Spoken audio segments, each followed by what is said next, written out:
Rama Rama Hare Hare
Yasomati Nandana Brajabalo Nagara Gokula Ranjanakana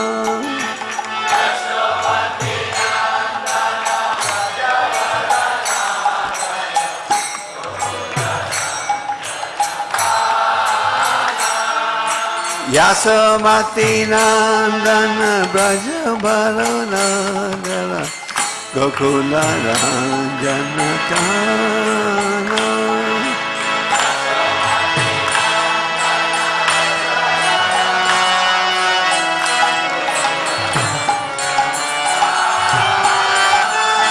Gopi Parana Dana Madana Manohara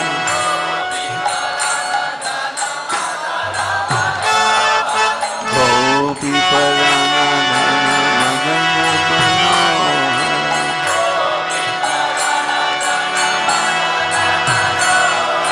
Kalya Damana Vidhana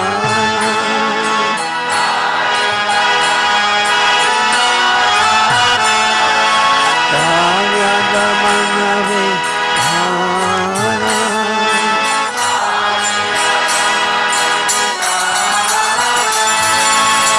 Amalai Namaya Vinasa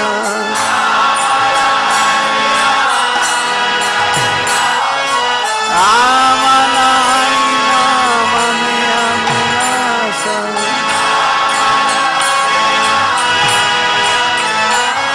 Upinna Purandara Navanindara Panti Padam Devasa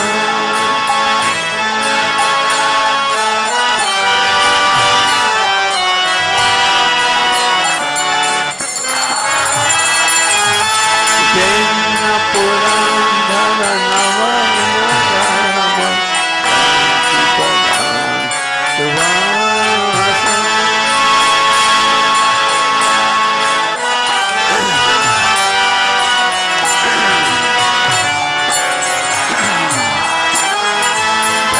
Janapana Sirakulanasana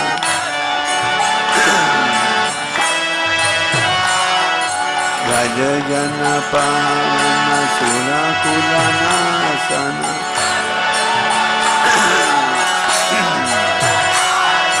Nanda Godana Urakovala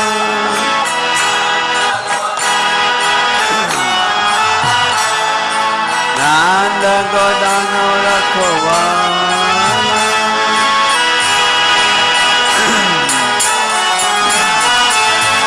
Govinda Navanita Taska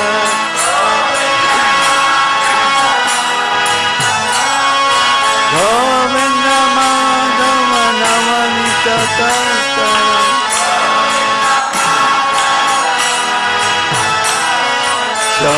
Sundarananda Gopal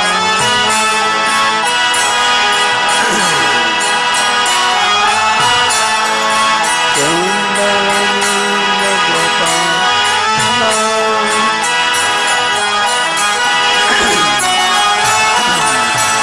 Yamuna Tattara Gopi Patanara Yamuna Tattara Gopi Patanara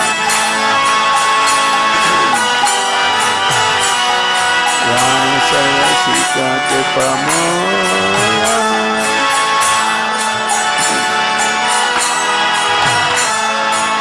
Rasarasika Pamola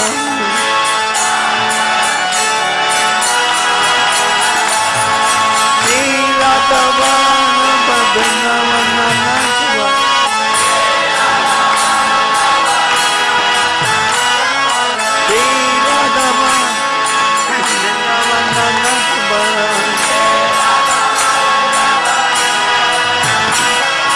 Bhakti Vinodaka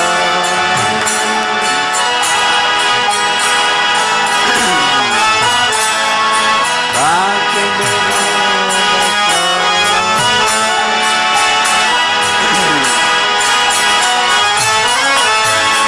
Yashamati Nandana Braja Balamura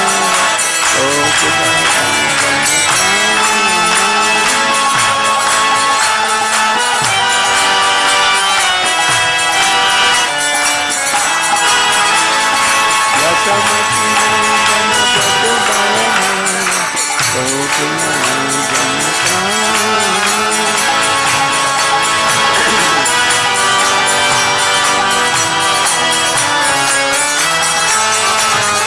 Gopi Parana Dhana Madana Manohara Saryada Mana Vidhana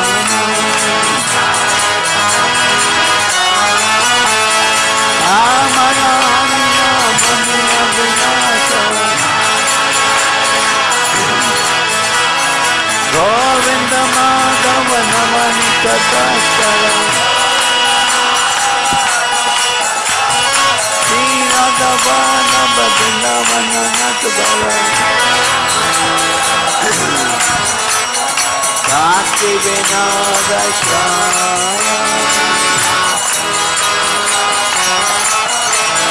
Hare Krishna Krishna Krishna Hare Ram Ram Hare Hare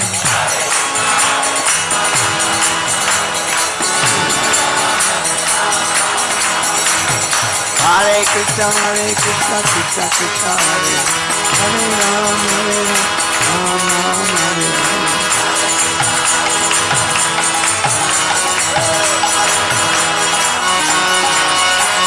Prabhupada Prabhupada Prabhupada Prabhupada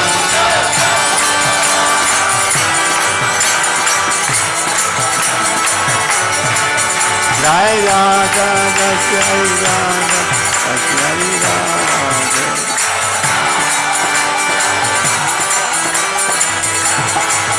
Haribo Haribo Haribo Haribo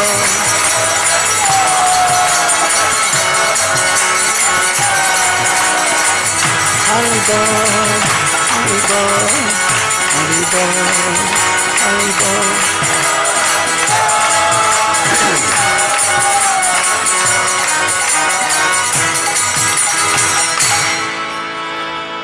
Jai Om Vishnupad Paramahansa Parivjagacharya Advaita Sri Srimad with Divine Grace Shri Abhay Chandra Bhaktivedanta Swami Shri Prabhupada Maharaj Ki Jai Om Vishnupad Divine Grace Shri Bhakti Siddhanta Saraswati Goswami Prabhupada Maharaj Ki Shri Shri Gaurnitai Ki Shri Shri Radha Ras Bhari Lalita Vishaka Ki Shri Shri Sitaram Lakshman Hanuman Ki. All glories to the Simple Devotee. All glory to Simple Devotee. All glories to the Simple Devotee. All glory to Sri Guru and Sri Gauranga.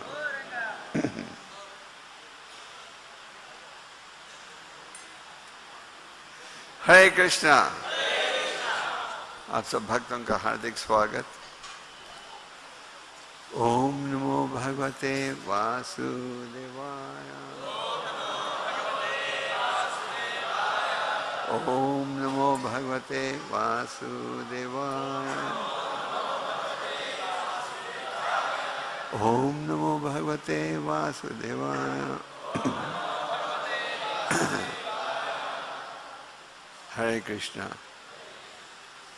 तो ISKCON के केंद्रों में सुबह के समय भागवत का अध्ययन किया जाता है और शाम के समय अक्सर भागवत गीता का अध्ययन किया जाता है. चैतन्य महाप्रभु जी ने कहा है कि हमें रोज नियमित रूप से भागवत का अध्ययन करना चाहिए और गीता का. आज के सभा में कई विद्यार्थी उपस्थित हैं जो जलगांव से आए हैं और NIT रूरकेला से आए हैं. तो मैं सोच रहा था कि आप भक्तों को गीता के महत्व के विषय में भी थोड़ी चर्चा की जाए. ठीक है. तो हमने भगवद गीता के 12वें अध्याय कि 2 श्लोकों को चुना है आज के डिस्कशन के लिए। ये 2 बड़े प्रसिद्ध श्लोक हैं भगवद गीता के, जिनमें भगवान हमें उपदेश देते हैं कि हम भगवान के प्रिय कैसे बन सकते हैं। तो आप में से कौन कौन भगवान के प्रिय बनना चाहते हो? तो ये श्लोक आप भक्तों के लिए है। ये भगवान इसमें कहते हैं कि हम कैसे भगवान के प्रिय बन सकते हैं। अद्वेष्टा सर्व भूतानां मैत्रेय करुणा एव च निर्ममो निरंकारा समा दुखा सुखा कशामि। किसी ने ये श्लोक कंठस्थ किया हुआ है? ये बड़ा प्रसिद्ध श्लोक है भगवद गीता का। अद्वैत सर्वभूतानां मैत्री करुणा एव च निर्ममो निरंकारा समा दुखा सुखा कशामि। अद्वैत सर्वभूतानां मैत्री करुणा एव च निर्ममो निरंकारा समा दुखा सुखा कशामि।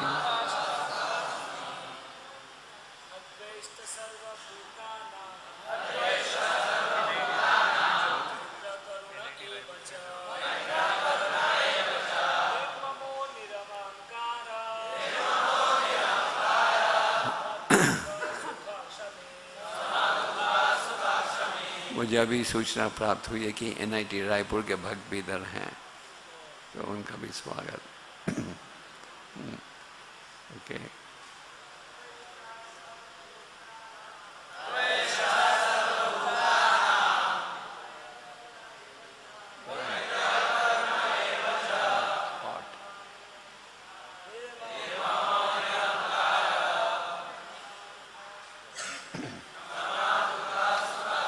शब्दार्थ। द्वेष्टा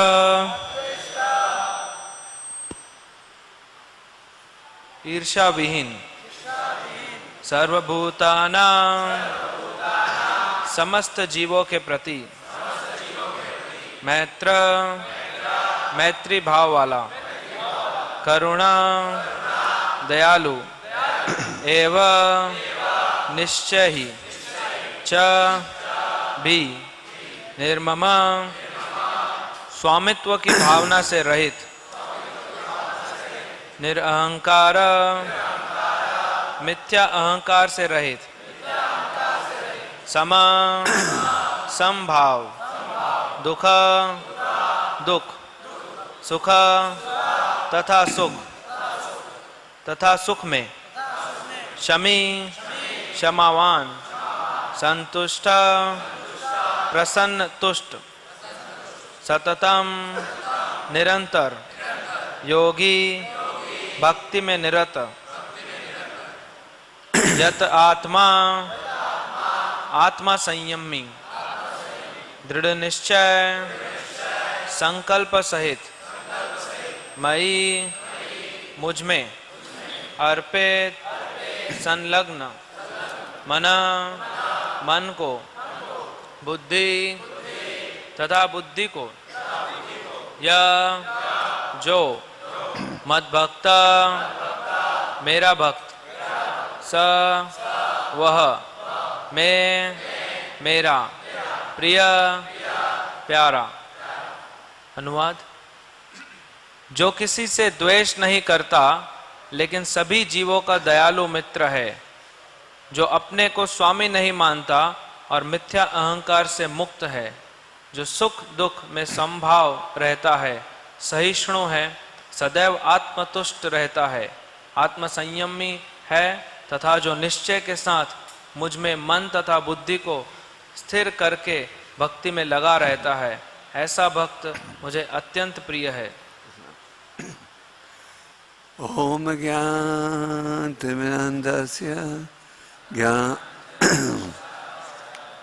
चक्षुरुन्मिलितं श्री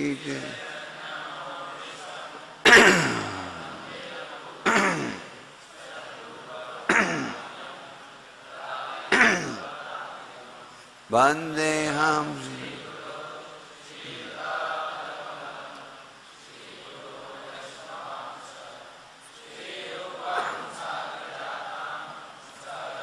रघुनाथानन्दं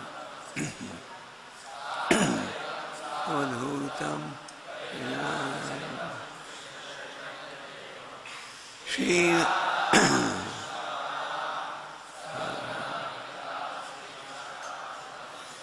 हे कृष्ण दीनबंधु जगतपते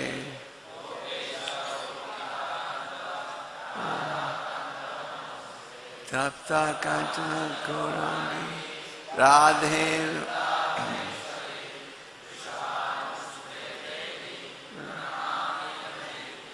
वांछा कल्पतरुभ्यश्च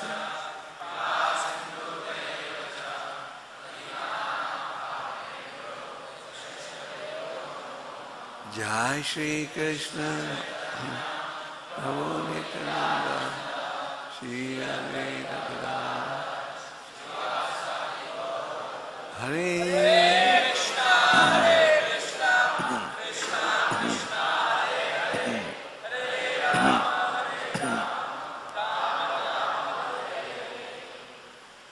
भगवद गीता में हमें वैदिक साहित्य का सार प्राप्त होता है।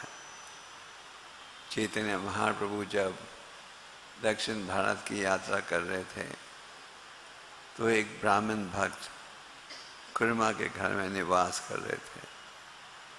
कुर्मा ब्राह्मण गृहस्थ था। उसने इच्छा प्रकट की थी कि मैं आपके साथ यात्रा करना चाहता हूँ।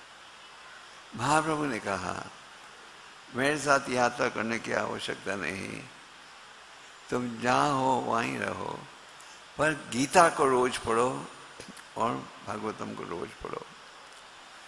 जब चैतन्य महाप्रभु दक्षिण भारत की यात्रा कर रहे थे तो एक प्रसिद्ध मंदिर में पहुंचे जिसका नाम है श्री रंगम। श्री रंगम बड़ा प्राचीन मंदिर है और कहते हैं कि सबसे बड़ा मंदिर है हिंदुओं का। तो श्रीरंगम मंदिर में एक ब्राह्मण था जो रोज एक ही स्थान में बैठकर गीता के 18 अध्यायों का उच्चारण करता था। सुनाई दे रहा है आपको? शुरू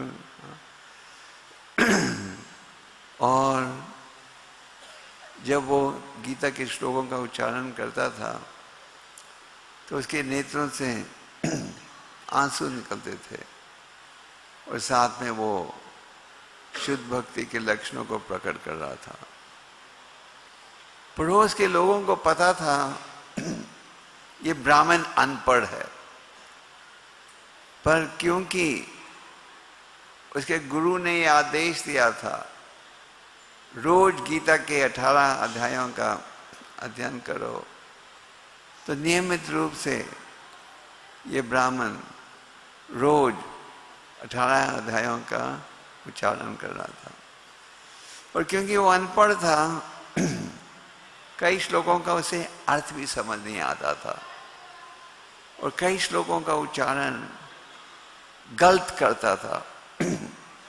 और लोग जो पड़ोस के थे जो जानते थे ये अनपढ़ है वो हंसते थे क्योंकि उन्हें पता था ये अनपढ़ है।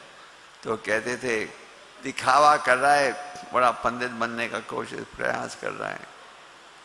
पर जब भी ये ब्राह्मण विचलित नहीं हुआ और रोज गीता के 18 अध्यायों का उच्चारण करता था एक ही स्थान में बैठकर। चैतन्य महाप्रभु जब उस स्थान में पहुंचे तो उन्होंने देखा इस ब्राह्मण के आगे गीता है और ये ब्राह्मण गीता के श्लोकों का उच्चारण कर रहा है जोर जोर से, और लोग हंस रहे हैं, और साथ में शुद्ध भक्ति के लक्षण भी प्रकट हो रहे हैं, आंसू बह रहे हैं इत्यादि। तो महाप्रभु इस ब्राह्मण के पास गए और पूछने लगे, हे ब्राह्मण, इस गीता में क्या है जिसके द्वारा तुम्हारे नेत्रों से आंसू बह रहे हैं इत्यादि।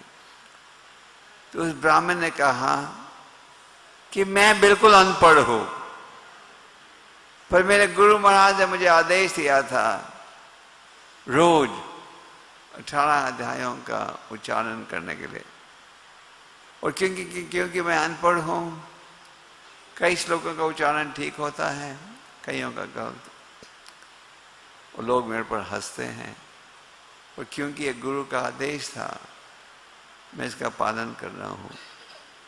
और महाप्रभु ने पूछा आगे, जब भी क्या है गीता में जैसे तुम इतने प्रभावित हो। उसने कहा, ब्राह्मण ने, जब मैं देखता हूँ कि भगवान श्री कृष्ण पार्थ सारथी बन गए हैं अर्जुन के, और अर्जुन के आदेश पर रथ को ले जा रहे हैं, तो भगवान की विनम्रता देखकर ये लक्षण प्रकट हो रहे हैं। तो महाप्रभु ने फिर उन्हें गले लगाया और कहा, तुम कहते तुम अनपढ़ हो, तो तुम गीता के असली अर्थ को समझ गए हो।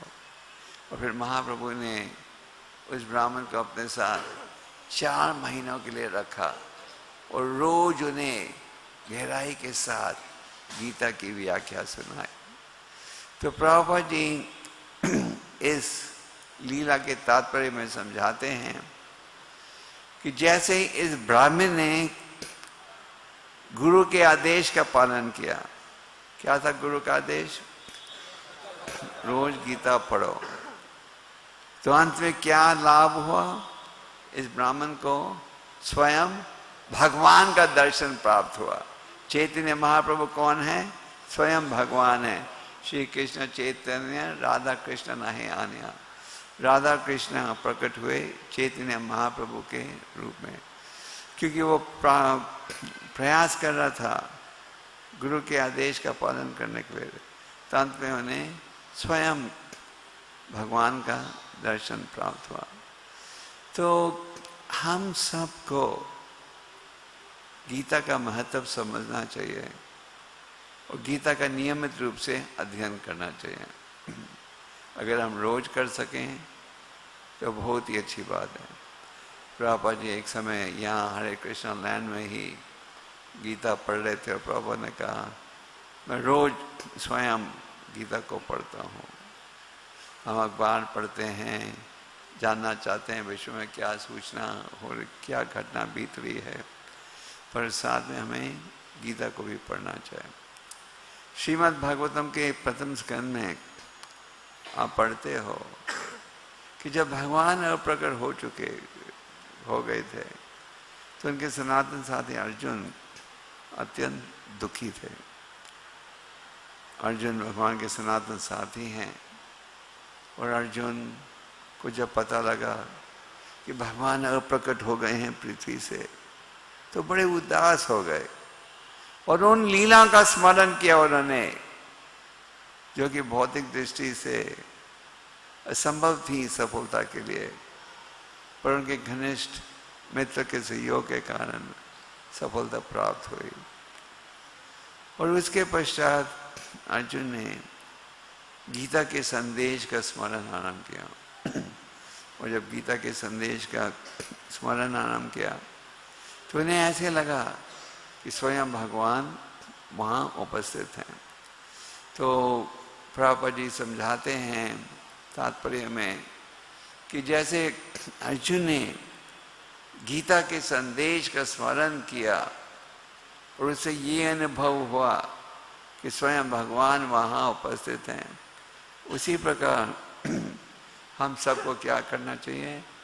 गीता के संदेश का अध्ययन करना चाहिए, और फिर आप गीता के संदेश का स्मरण भी कर सकोगे। गीता की वाणी गीता के संदेश और भगवान में कोई अंतर नहीं है। भीष्मदेव जी जब शरीर त्याग रहे थे, उनका सौभाग्य था कि भगवान का स्वयं उन्होंने दर्शन प्राप्त किया है कि नहीं। तो प्रभुपाद जी कहते हैं, अगर हम आपसे पूछें, आप सबकी इच्छा है कि जब आप शरीर त्यागोगे भगवान स्वयं वहाँ उपस्थित हैं है?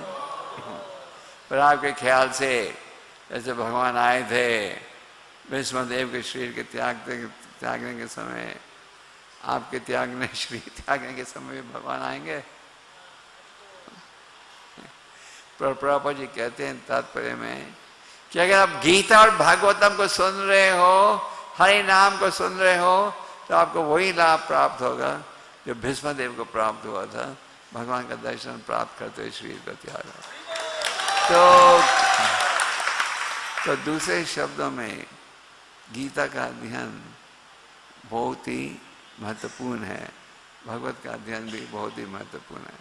तो गीता के संदेश के द्वारा हमारी अज्ञानता जो है दूर होती है, और गीता का संदेश हमें बड़े ध्यान से पढ़ना चाहिए, समझना चाहिए। और जब हम भगवत गीता पढ़ें तो साथ में जो तात्पर्य है हर श्लोक के साथ उसे भी पढ़ना चाहिए, क्योंकि इस तात्पर्य में प्रभुपाद जी बड़ी सरलता से समझाते हैं कि भगवान क्या उपदेश हमें दे रहे हैं। तो गीता के द्वारा हमारी अज्ञानता दूर होती है, और गीता का प्रयास करना चाहिए कि हम गीता को रोज पढ़ें। गीता के दूसरे अध्याय में भगवान संदेश देते हैं आत्मा के विषय में। ये बड़ा महत्वपूर्ण संदेश है। भगवत गीता के दूसरे अध्याय में भक्तिविनोद ठाकुर कहते हैं दूसरे अध्याय के विषय में कि ये संदेश सबसे महत्वपूर्ण है, और भगवान हमें क्या उपदेश देते हैं, न जायते मृत्य व कदाचन, आत्मा का ना जन्म होता है न ही मृत्यु, आत्मा का स्वरूप क्या है, सनातन। तो और गीता के अंत में भगवान हमें क्या उपदेश दे रहे हैं, सब धर्म को छोड़कर मेरी शरण में आओ, हाँ मेरा भक्त बनो। तो आज हमने 2 श्लोक पढ़े थे। इन 2 श्लोकों में भगवान हमें बड़ा महत्वपूर्ण संदेश दे रहे हैं, और इन 2 श्लोकों की समाप्ति में भगवान कहते हैं ऐसा भक्त जो इन गुणों को अनुकूल करेगा मेरा अत्यंत प्रिय भक्त है। और आज सब ने हाथ उठाया था ये बताने के लिए कि आप भगवान के प्रिय भक्त बनना चाहते हो, बन चुके हो या बनना चाहते हो? हाँ, किसको लगता है कि वो बन चुका है? तो भगवान क्या कह रहे हैं, जो किसी को से द्वेष नहीं करता लेकिन सभी जीवों के पर दयालु मित्र हैं। तो भौतिक संसार में हम सबके हृदय में ईर्ष्या और द्वेष रहता है। चैतन्य चरितामृत में आप पढ़ते हो कि एक समय चैतन्य महाप्रभु को सार्वभौम भट्टाचार्य ने निमंत्रण दिया था प्रसाद स्वीकार करने के लिए। सार्वभौम भट्टाचार्य बहुत ऊंचे कोटि के मायावादी थे, पर चैतन्य महाप्रभु जी ने उन्हें प्रभावित किया और शुद्ध भक्ति के प्रति आकर्षित किया। उनकी एक बेटी थी, एक दामाद था जिसका नाम था अमोघा। अमोघा के हृदय में ईर्ष्या द्वेष का भाव था, और अमोघा हमेशा खोज रहा था कोई साधन जिसके द्वारा वो महाप्रभु की कोई कमी को अनुभव कर सके। तो चैतन्य महाप्रभु जी को निमंत्रण दिया था सार्वभौम भट्टाचार्य ने उनके घर में प्रसाद बनाने के लिए, खाने के लिए। तो जब महाप्रभु प्रसाद ग्रहण कर रहे थे, सार्वभौम भट्टाचार्य दरवाजे में खड़े होते थे लकड़ी के साथ, क्योंकि वो चाहते नहीं थे कि अमोघा देख पाए क्या क्या बनाया जा रहा है। महाप्रभु तो उच्च कोटि के सन्यासी थे, पर सर्वभौम भट्टाचार्य की पत्नी प्रेम से बहुत बड़ा भंडारा रोज बनाती थी महाप्रभु की खुशी के लिए। तो एक दिन सर्वभौम भट्टाचार्य को स्थान छोड़ना पड़ा पत्नी का सहयोग देने के लिए। और अमोघा ने आके अंदर देख लिया, ये बड़ा भंडारा महाप्रभु जी के सामने है। तो अमोघा कहने लगा, देखो किस प्रकार का सन्यासी है, सन्यास ग्रहण किया है और गृहस्थ से भी ज्यादा खाता है। तो उससे वो आचार्य बड़े गुस्से हुए, उनके पीछे भागे और उनको पकड़ नहीं पाए। थोड़ी देर बाद यही अमोघा को कोढ़ की बीमारी हो गई और बड़ी गहरी कोढ़ की बीमारी हुई। और जब महाप्रभु को पता लगा गोपीनाथ आचार्य के द्वारा कि सर्ववन की अमोघा को गहरी कॉलरा की बीमारी हो गई, तो महाप्रभु आए उनके पास। उन्होंने अपने हाथ को रखा उनकी छाती में और कहा, जब तक तुम्हारे हृदय में ईर्ष्या और द्वेष रहेगा भगवान वहां विराजमान नहीं होंगे। तो ये कहते ही अमोघा का हृदय शुद्ध बन गया और वो बीमार व्यक्ति बिस्तर से उठा, महाप्रभु के शरणागत हो गया और अपना जीवन समर्पण किया महाप्रभु जी के संदेश को। तो ईर्ष्या से हमें बचना चाहिए। इस विषय में अनेक उदाहरण हैं शास्त्रों में कि ईर्ष्या के कारण भक्ति नष्ट हो जाती है और हमें भयंकर परिणाम भुगतना पड़ता है। तो भगवान क्या कह रहे हैं, किसके प्रति द्वेष नहीं रखता। अगर आप देखो कि किसी में कोई गुण है जो आप में नहीं है तो ईर्ष्या द्वेष नहीं रखना चाहिए। हमें क्या, हमें उनकी दूसरे भक्त की कार्य की सफलता से प्रेरणा लेनी चाहिए, पर ईर्ष्या और द्वेष से हमें बचना चाहिए। आगे कहते हैं, सभी जीवों के प्रति दयालु मित्र है। जो वैष्णव है वो सबका मित्र रहता है। भगवान कपिलदेव भक्तों के लक्षणों का वर्णन करते हैं भागवतम के तीसरे स्कंद में। भागवतम के तीसरे स्कंद में आप भगवान कपिलदेव और देवहूति की कथा पढ़ते हो। देवहूति को पता था कि उनका पुत्र स्वयं भगवान है, तो उन्होंने पूछा, उन्होंने कहा कि तुम हो मेरे दिव्य नेत्र, मुझे बताओ किस प्रकार ये जन्म मृत्यु के बंधन से मुझे छुटकारा प्राप्त हो सकता है।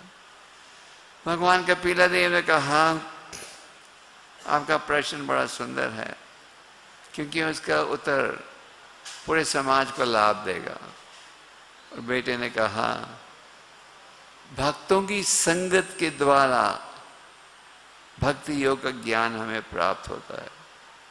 तो आगे फिर माता ने पूछा कि भक्तों के क्या लक्षण हैं, जिसके उत्तर में भगवान ने कहा, कौन सा है वो प्रसिद्ध श्लोक, तृतीय कवि ने कहा, सूरदा सर्वदयिना साधु साधु भूषणा। सूरदा सर्वदयिना, सबका मित्र, ये है वैष्णव का लक्षण। प्रहलाद महाराज के पिता का नाम क्या था?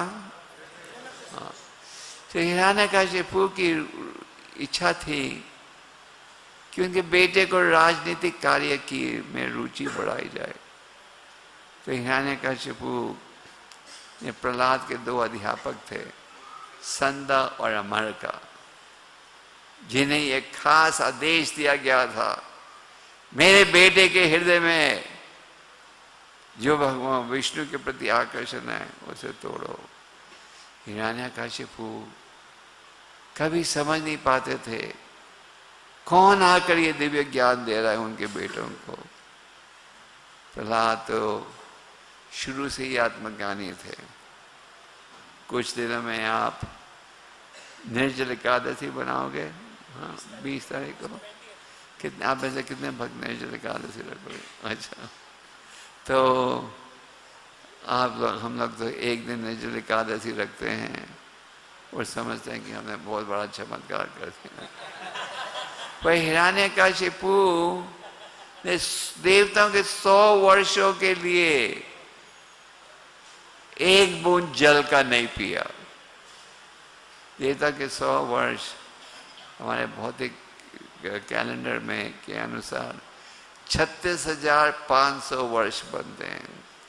तो भौतिक दृष्टि से 36,500 सालों के लिए हिरण्यकशिपु ने एक बूंद जल का नहीं पिया। अंदाजा लगाओ क्या शक्ति, अंदाजा लगाओ कैसी शक्ति। क्योंकि वो थे भगवान के भक्त जाए बजाय जिन्हें श्राप दिया गया था। तो प्रहलाद उस समय प्रहलाद माता के गर्भ में थे और देवता प्रहलाद की मां को घसीट कर ले जा रहे थे, ये सोचते हुए कि इस औरत के गर्भ में एक और राक्षस होगा। और उस समय नारद मुनि वहां पहुंचे। उन्होंने कहा नहीं, इस औरत के गर्भ में एक राक्षस असुर नहीं और उच्च कोटि का भक्त है। फिर नारद मुनि ने प्रहलाद की मां को अपने आश्रम में शरण दी, जहाँ और आध्यात्मिक उपदेश दिया। माँ तो भूल गई समय के साथ, पर बेटा नहीं भूला। तो प्रहलाद महाराज के पिता बेटे को चाहते थे राजनीतिक शिक्षा का ज्ञान मिले, पर प्रहलाद ने कहा मेरा कोई शत्रु नहीं, सभी मेरे क्या हैं? मित्र हैं। वैष्णव के भक्त के विषय में जो उसे दुख दे, कष्ट पहुंचाए, उसे भी वो मित्र मानता है। भौतिक संसार में तो हम एक दूसरे को दोष देते रहते हैं, ये शत्रु है, ये है, वो है कि। पर जो भक्त है वो हर व्यक्ति को अपना मित्र मानता है।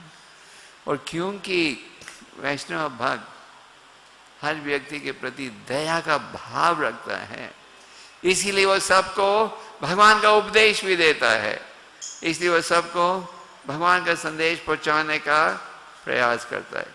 जैसे चैतन्य महाप्रभु जी जब अपना संकीर्तन आंदोलन आरंभ किया तो उन्होंने भक्तों को कहा, बंगाल में, उड़ीसा में जितने घर हैं, घर घर जाओ और लोगों को एक संदेश दो, बोलो कृष्णा, भाजो कृष्णा, करो कृष्णा शिक्षा।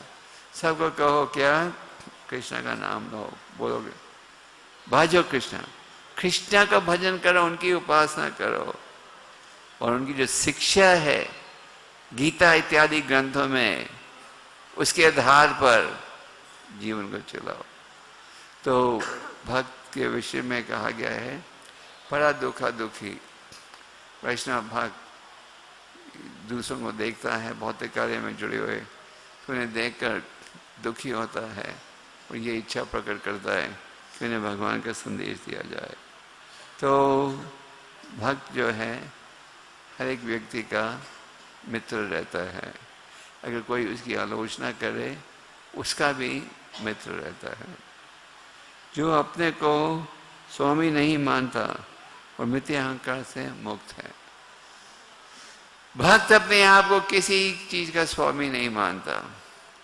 अगर सफलता प्राप्त हुई है तो क्या सोचता है, ये संपत्ति, ये सफलता मुझे प्राप्त हुई है परम भगवान की कृपा से, इसलिए मुझे इसका उपयोग करने दो। किस लिए?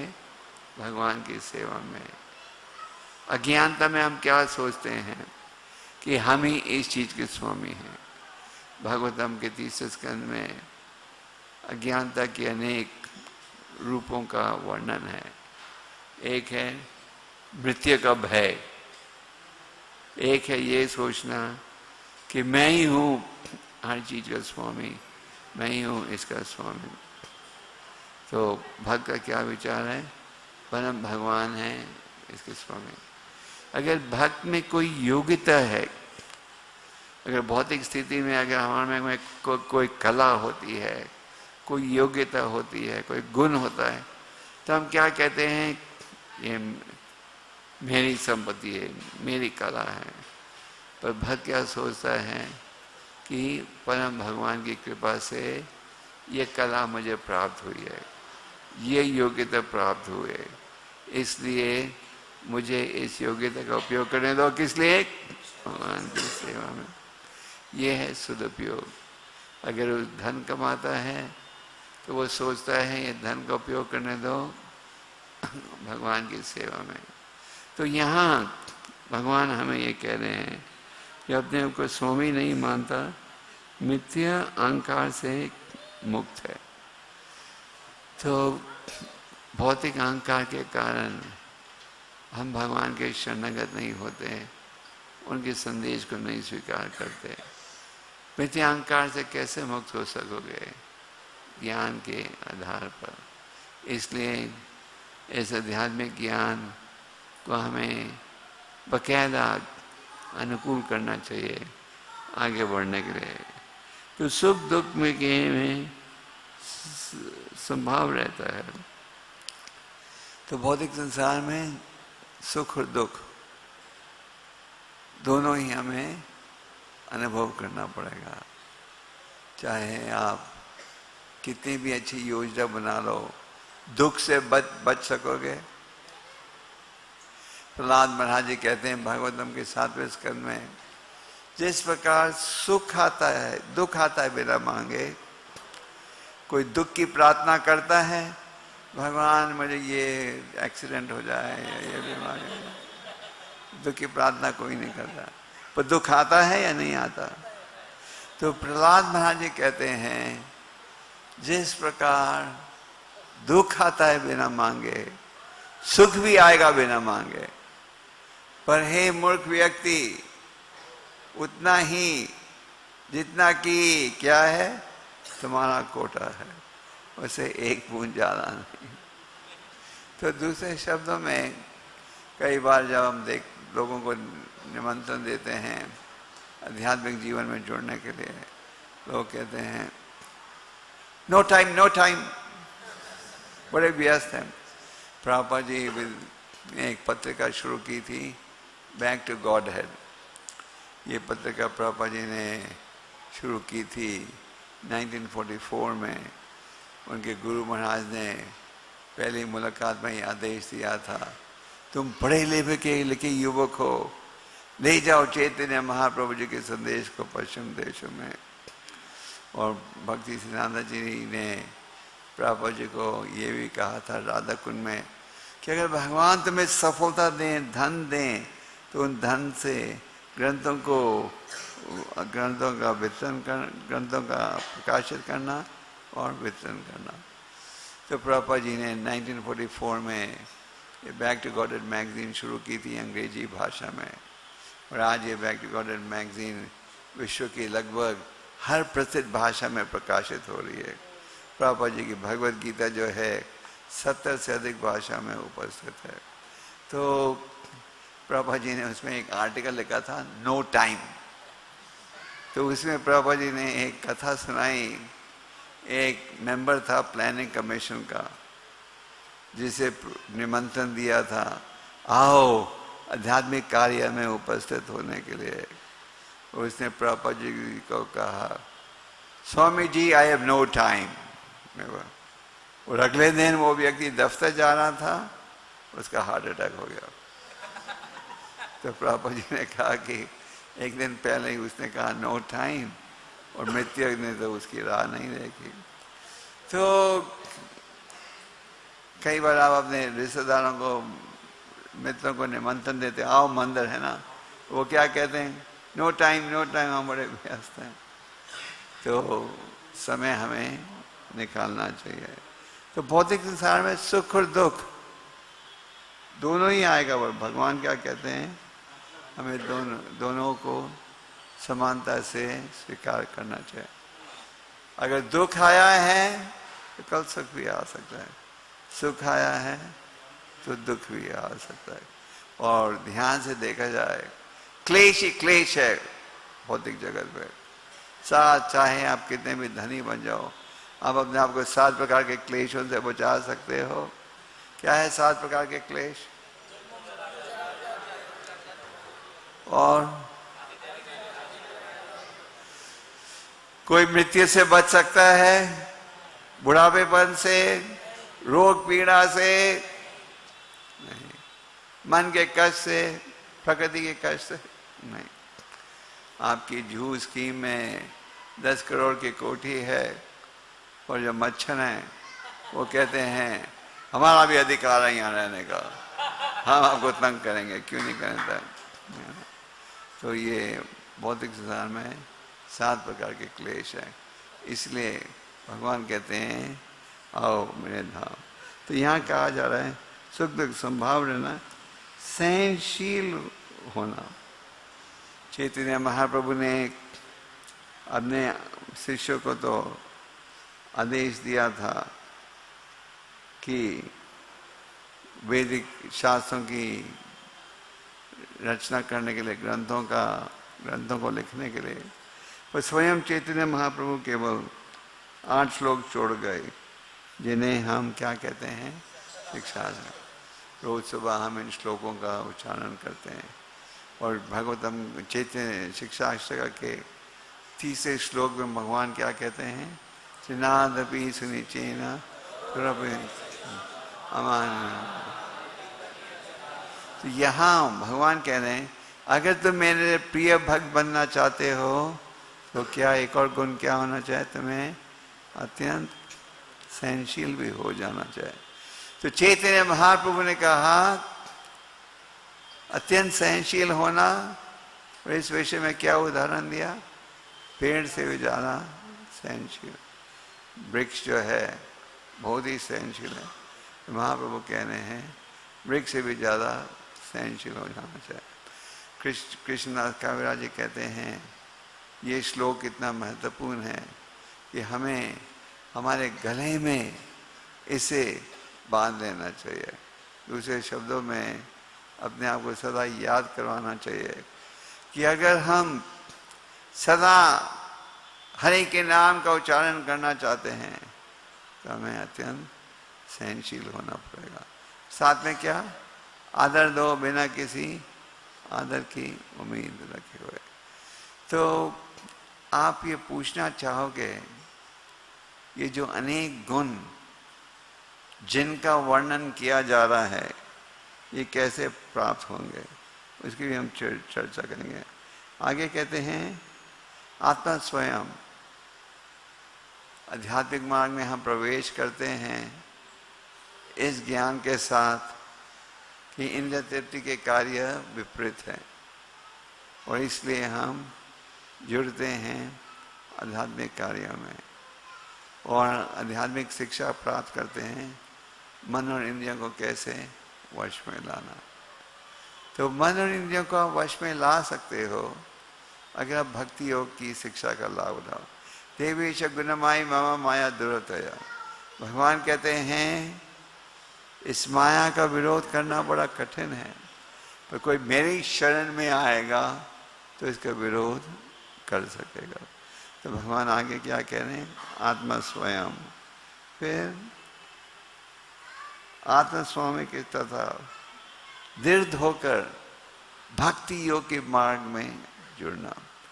रूप गोस्वामी जी ने हमें अनेक ग्रंथ दिए हैं, जिनमें एक ग्रंथ है श्री उपदेशामृत, जिसमें कहते हैं कि अगर भक्ति में आगे बढ़ना है तो दृढ़ होकर हमें भगवान की सेवा में जुड़ना चाहिए।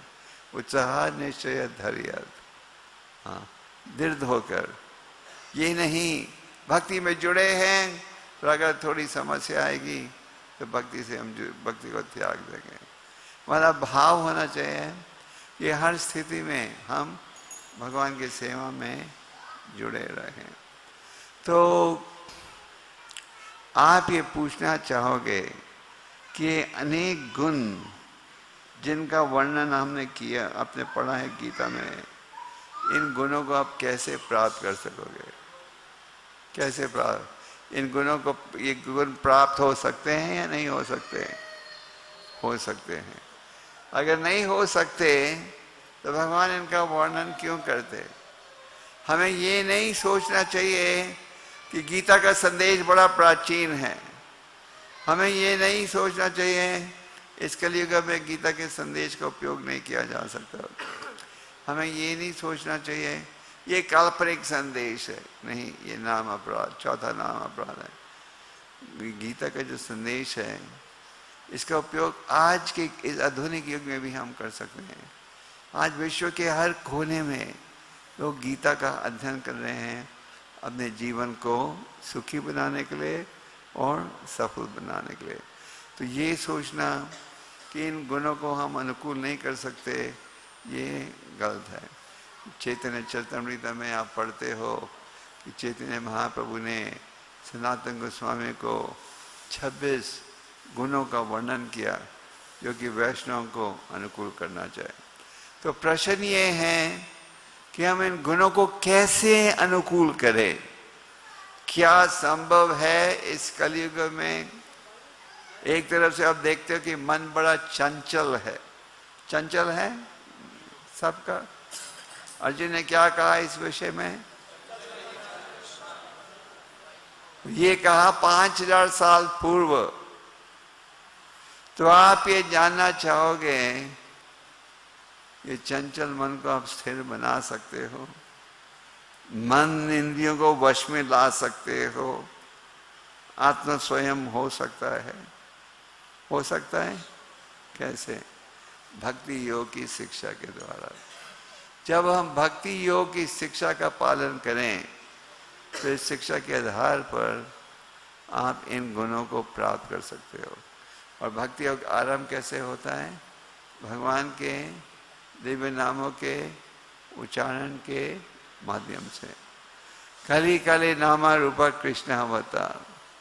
इस कलयुग में भगवान अवतारित होते हैं कैसे? उनके दिव्य नामों के माध्यम से। प्रहलाद महाराज के पिता ने पूछा था बेटे से, ये बताओ कि तुम्हें पाठशाला में क्या शिक्षा दी गई है? तुम्हारी इतनी शिक्षा जो प्राप्त कर रहे हो इसमें सबसे महत्वपूर्ण कौन सी शिक्षा है? तो संदर अमेरिका ने हिरण्यकशिपु को कह दिया था कि हमने आपके बेटे का दिमाग बिल्कुल बदल दिया है, तो आप चाहो तो परीक्षा ले लो। तो एक दिन प्रहलाद आए, उनकी माँ ने बेटे को सजाया। प्रहलाद ने जाकर पिता को प्रणाम किया। हालांकि प्रहलाद के पिता ने हर रूप से, हर माध्यम से प्रयास किया तो उन्हें कष्ट पहुँचाने के लिए, पर प्रहलाद हमेशा पिता को प्रणाम करता था, पिता को आदर देता था। तो पिता ने बेटे को गोद में बिठाकर पूछा, बताओ क्या सीखा है? और बेटे ने क्या कहा? श्रवणम कीर्तनम विष्णु स्मरणम पादसेना आचरण मदन दर्शन सक्यम आत्मनिर्भर। नवदा भक्ति का ज्ञान दे दिया। तो दूसरे शब्दों में अगर हम ध्यान पूर्वक हरे कृष्ण महामंत्र का जाप करें तो इसके अनेक लाभ हैं। चैतन्य महाप्रभु शिक्षा शास्त्र में क्या कहते हैं? चेतो दर्पण। ये हरि नाम के उच्चारण का पहला लाभ क्या है? जो हमारे हृदय में मैल है, मैल है हमारे हृदय में या नहीं? थोड़ी या ज्यादा? बहुत। प्रभुपाद जी कहते थे हमारे हृदय में कोले से भी ज्यादा मैल है, हमारा हृदय कोले से भी ज्यादा काला है।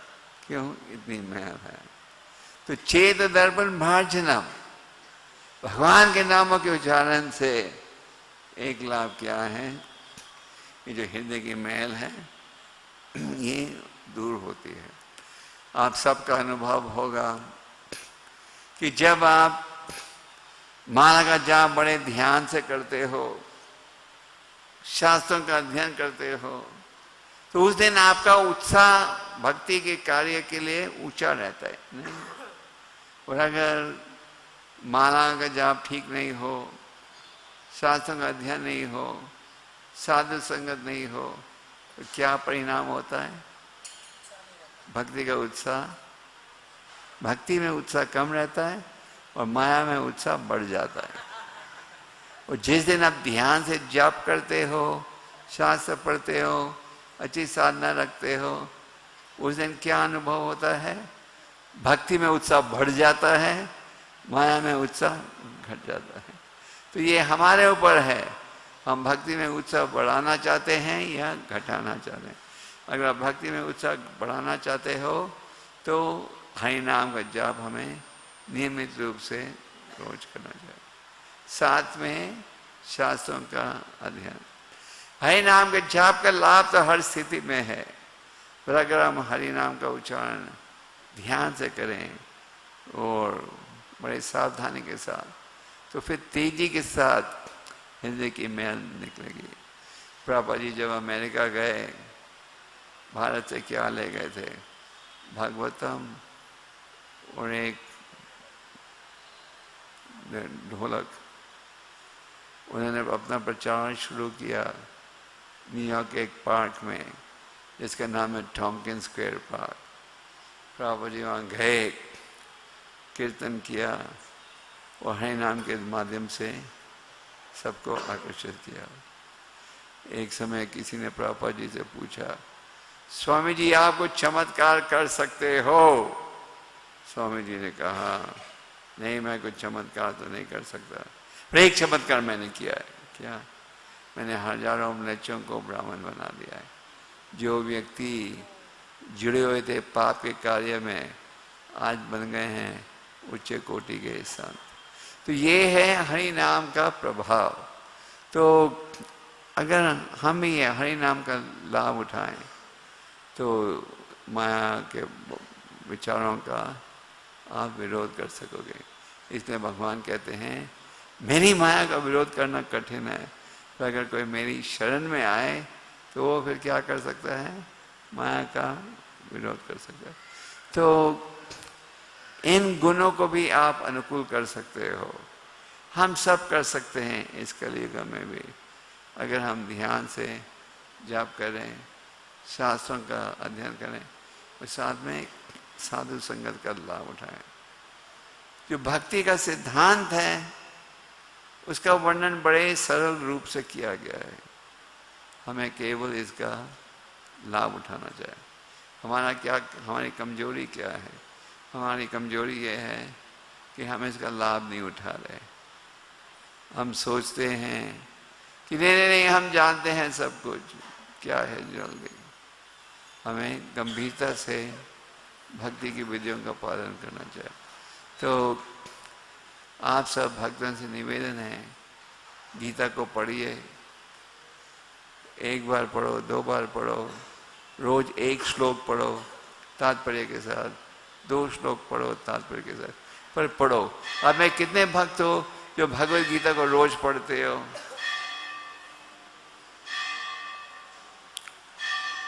हाँ।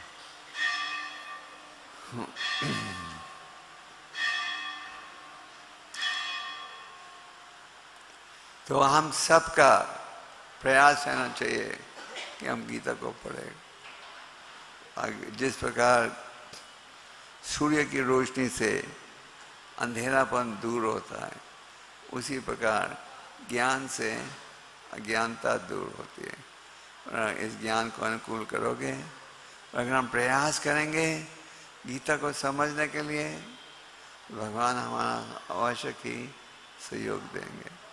तो जो भक्त मंदिर में रहते हैं उन्हें भी पढ़ना चाहिए गीता, जो घरों में रहते हैं उन्हें भी गीता पढ़नी चाहिए और गीता के संदेश के आधार पर जीवन को बिताने का प्रयास करना चाहिए। फिर आप अपने जीवन को सफल बना सकोगे। तो आज के संदेश में भगवान हमें उपदेश दे रहे हैं कि कैसे आप उनके प्रिय बन सकते हो। और भगवान गीता में ये भी कहते हैं, जो भक्त प्रयास करते हैं मुझे समझने के लिए, अगर उनमें कुछ कमी भी हो तो उसे मैं क्या करता हूँ, दूर कर देता हूँ। तो हम सब में अनेक कमियां हैं, पर अगर हम ध्यान से जाप करेंगे, गीता पढ़ेंगे, साधु संगत में रहेंगे, सेवा भाव अनुकूल करेंगे, तो भगवान अवश्य ही हमारा सहयोग देंगे, जिसके द्वारा हम भक्ति के मार्ग में सफलता प्राप्त कर सके। दामोदर लीला में आप क्या देखते हो, यशोदा माता प्रयास कर रही थी भगवान को रस्सी से बांधने के लिए, अनेक रस्सियों को जोड़ दिया था, जब भी इस कार्य में सफलता नहीं हो रही थी। ये अनुभव था कि 2 उंगलियां छोटी हैं, साई रोग थी। फिर भगवान ने देखा कि मेरी माता इतना प्रयास कर रही है मुझे बांधने के लिए, फिर भगवान ने क्या, उन्हें बांधने दिया। उसी प्रकार जब भगवान देखते हैं, हम गीता पढ़ रहे हैं, प्रभुपाद जी कहते थे कि जब भगवान देखते हैं हम उनके ग्रंथों को पढ़ रहे हैं तो बड़े प्रसन्न होते हैं। क्यों? भगवान कहते हैं ये व्यक्ति मुझे समझना चाहता है तो मुझे बुद्धि देने दो जिसके द्वारा वो मुझे समझ सके। आप समझे? क्योंकि गीता में है क्या? भगवान की वाणी।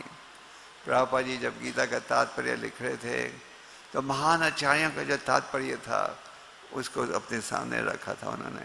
तो खास करके ये गीता यथा रूप निर्भर है बालादेव विद्याभूषण के तात्पर्य के ऊपर।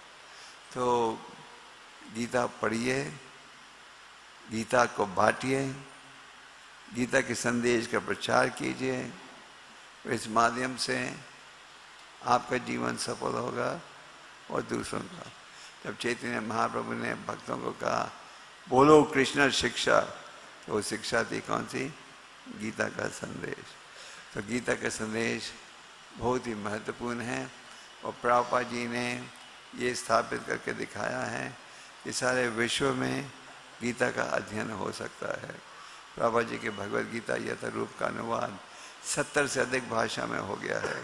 तो सारे विश्व में लोग गीता पढ़ रहे हैं अपने जीवन को सफल बनाने के लिए। तो आप सब गीता पढ़ोगे रोज? रोज? कौन कौन तैयार हो रोज गीता पढ़ने की जिम्मेदारी उठाने के लिए? बढ़िया। हरे कृष्णा।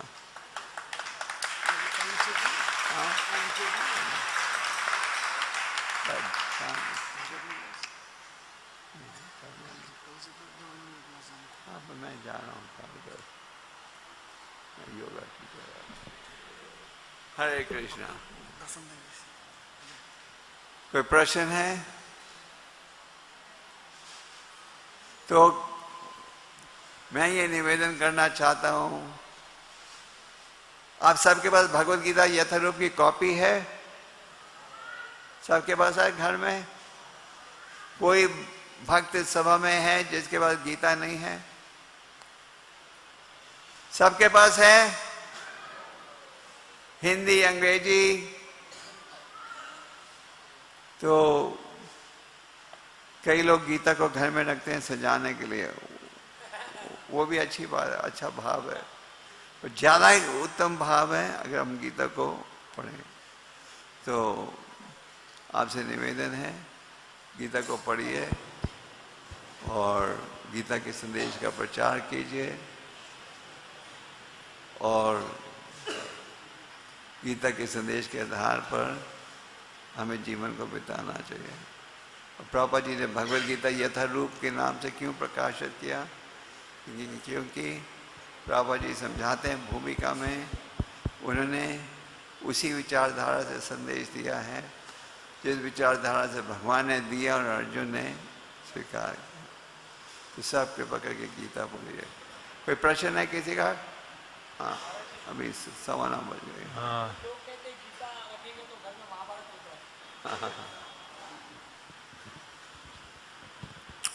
मूर्ख लोग ऐसे कहते हैं। गीता बगैर क्या घर में झगड़ा नहीं है?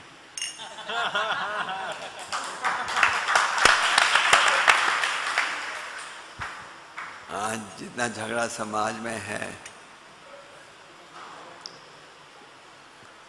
गीता रखने से, पढ़ने से घर में शांति आती है। गीता पढ़ने से अज्ञानता दूर होता है। महाराज आप कह रहे थे कि अ, जो भक्त होता है वो अपने दुश्मन से भी दोस्त समझ के रखता है, उसको ईर्ष्या द्वेष नहीं करता। जो भक्त होता है वो दुश्मन से भी हाँ हाँ, शत्रु कोई भाव नहीं शत्रु रखता। भाव नहीं रखता। तो हम तो जो मित्र हैं उनसे भी शत्रु भाव हो जाता है। हाँ, हम तो जो मित्र हैं उनसे भी शत्रु भाव हो जाता है, तो शत्रुओं से मित्र भाव तो कैसे होगा? प्रयास करो, जब हम ये शास्त्रों का उपदेश पढ़ते हैं, इसका ये अर्थ नहीं कि तुरंत ही आप में वो गुण आ जाना चाहिए। जब आप ये संदेश पढ़ते हो तो आपका भाव रहना चाहिए कि हमने यहाँ पहुँचना है, ये गुण हमें भी प्राप्त करना है। और जितने ध्यान से आप जाप बढ़ाओगे, जितने ध्यान से शास्त्रों का अध्ययन करोगे, उतनी तेजी के साथ इन गुणों को भी अनुकूल कर पाओगे। ठीक है?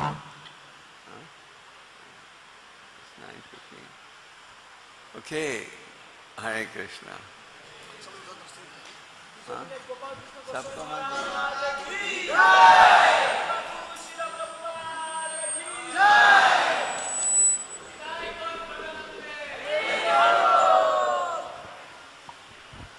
जो भक्त लोग दर्शन करेंगे इधर ही दर्शन करेंगे, रूम में जाएंगे नहीं। आप लोग आराम से महाराज जी को दर्शन कर सकते हैं। दूर करो। हाँ ठीक है, 2 मिनट में महाराज क्या हो जाएगा। नहीं नहीं